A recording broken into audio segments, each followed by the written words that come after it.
இப்போ இரண்டு கட்சிகளுமே கிட்டத்தட்ட 50 ஆண்டு காலமா திராவிட முன்னேற்ற கழகம் அதிமுக தொடர்ந்து ஆட்சியில் இருந்து ஊழல் மலிந்து கிடைக்கிறது. அந்த ஊழலை நீக்கக்கூடிய ஒரு 10 ஆண்டு கால காவல்துறையிலிருந்து ஒரு சிறந்து பணியாற்றியவர் அவர் இன்றைக்கு மக்கள் மத்தியில் வர்றாரு.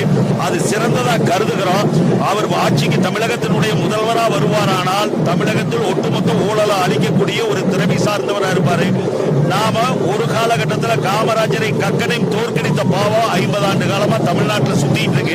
அண்ணாமலையும் நாம இழந்தோம் அப்படின்னா தமிழ்நாட்டை காப்பாற்ற ஒரு காலத்தில் சூப்பர் ஸ்டார் ரஜினிகாந்த் சொன்னார், இனி தமிழ்நாட்டை காப்பாற்ற கடவுளால் கூட முடியாது. அண்ணாமலையை தோற்கடித்த இனி கடவுளே வந்தாலும் காப்பாற்ற முடியாது. அதனால விவசாயிகளாக நாங்கள் கட்சி சார்பற்ற விவசாய சங்க சார்பில் வரவேற்கிறோம்.